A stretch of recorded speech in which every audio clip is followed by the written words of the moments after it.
and then we have the automation curve.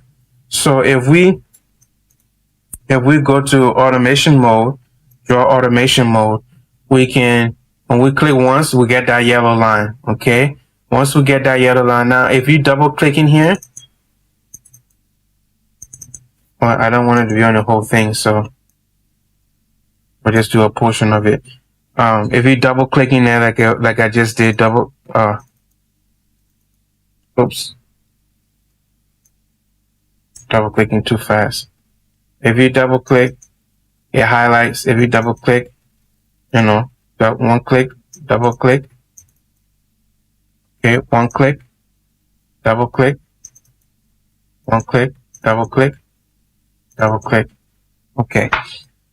All right. So then if you come down here and you can just click in a point, clicking a point, and clicking a point here. If you want to use the automation mode, each mode has their own advantages and disadvantages. I wouldn't really want to use the automation mode very much because once I have the automation thing opened up, it's better to work in the other mode that we're going to get to look at.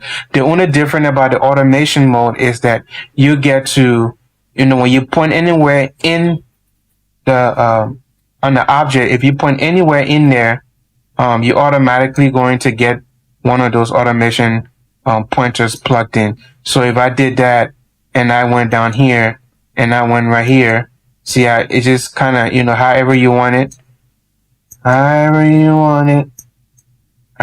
So yeah, so you kind of get the gist of that. So it says double click on automation curve, create and delete. So this is it doesn't really work very well with when you're in the automation pen mode. Mostly the things that will apply there will not really apply when you're in the automation draw mode. And then it says click on curve mode, curve points, select. Okay, so that's what we're pretty much doing. We're clicking on the curve points. So you can kind of, if you're really good, the only difference I don't like about this, there's so many individuals, different points that you have created just by doing that. So, but we just have to kind of know about the automation. But I really wouldn't recommend using this very much. If you can get the automation line open, we will go to other mouse mode that is most efficient. Now, if we shift and then click, so for example, if I had shift this and I shift and click here, everything here is highlighted. So that means that I can move everything. But with the automation pen mode, it doesn't work that well because anytime you do with this pen, it's going to, draw something else. Okay. And we don't really want that. So we'll have to go into universal mode. So if we grab one of this, everything comes down with it together because everything that's highlighted. Okay. Everything that's highlighted. All right. So that's when you click one point and then you hold shift and you click the next point, everything in between is movable and flexible to move at the same time. So maybe everything was right, but it just needed to come down a touch. You just kind of hover over it and you drag that down. If you wanted more, you just come down and do so. All right. So then we're going to say clicking between objects. And that's the same thing again. We're going to skip the next two because I think that's I was saying that we needed to know exactly specifically between what you refer to by between the objects, because if you I should have locked that. Let's lock that so it doesn't move. And if you're aware that we can lock it here or we can lock it over here, so just kind of keep that in mind. But if I was here and I highlight over here, technically it's trying to say that if you click between an object and dragging to the left, spans an entire frame, the curve lasso for curve points. All curve points touched by are selected. So technically everything should be selected. I just don't.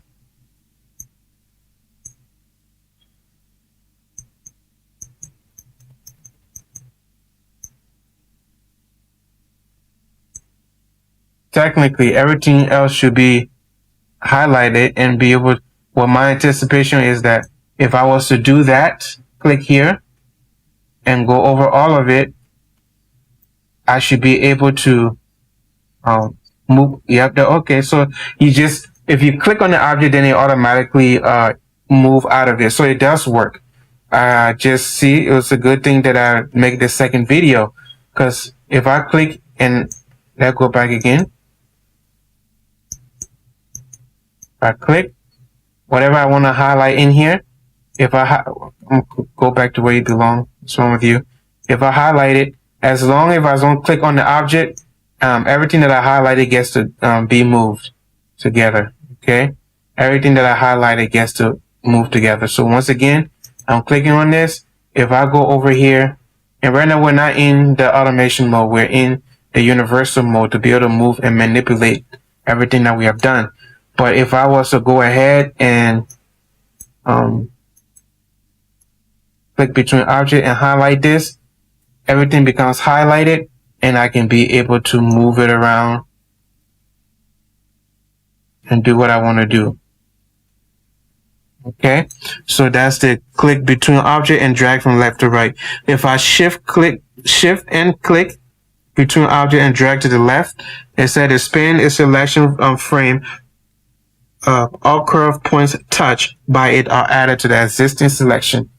So now that I have this one, if I was to hold shift and well, that's kind of suck, because, but anyways, if the ones that I highlighted over here, if I want to try to, okay, if I did that and I hold shift,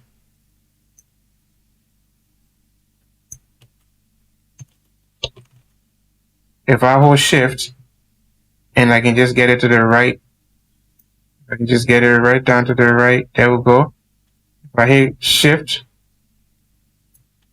everything should be highlighted together and be movable. That is the goal of why you should be holding shift, I would think. Now, and I say holding the Alt key in addition to this will move the curve point horizontally. So holding Alt, I should be able to go, but technically I can still go up, but you should be able to go horizontally. So if I hold shift, I should only be able to go vertically, up and down. I shouldn't be able to go right and left. But if I hold Alt, Shift Alt, it's saying that I should be able to go,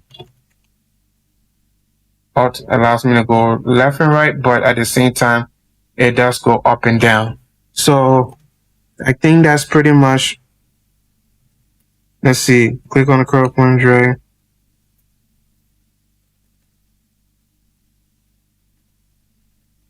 So it's a click on the curve section and drag, move the curve section. We already did that by just clicking on it and dragging it. Well, we're still in shift, so we should undo. Let's see. Okay, so already came up. Okay, so right clicking on the curve point, if we right click on this, it brings up this dialog. Now, I'm not familiar with this dialog, but we'll get to know more about it on page 297. So we're going to switch out of this mode, out of this automation mode, and we're going to go into range mode. Now, range mode, we're not really going to talk a lot about because we already kind of used that in the in the universal mode, because it's range and object mode blended together. So we're going to go to undo history, and we're going to go all the way down to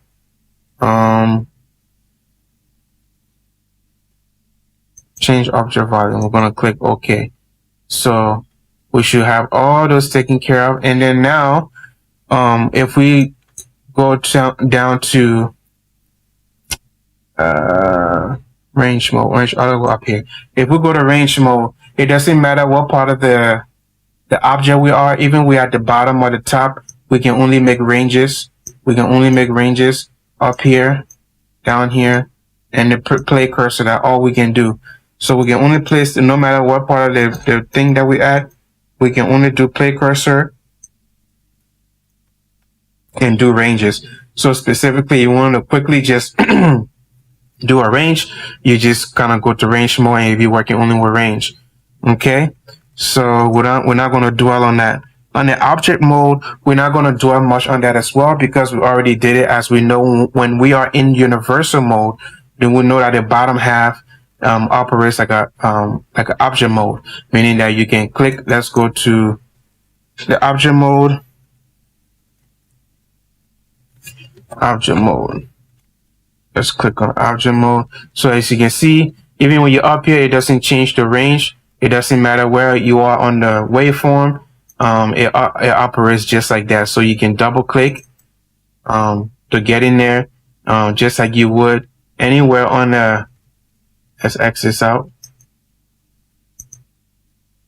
If we want to Control D and copy, we can do that. We don't have to do it to the bottom. We can do it up here, Control D. We can still do that because it's the entire object. It's not just working for the bottom half, but the top half as well, which make that very convenient if you want to work in that mode. So yeah, that's more about the object mode.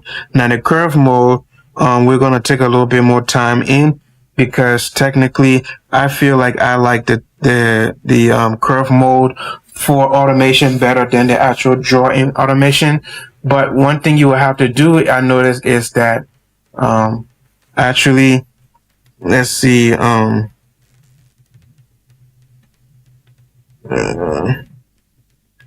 we'll just have to open draw automation mode and kind of get the automation up there, and then we can go into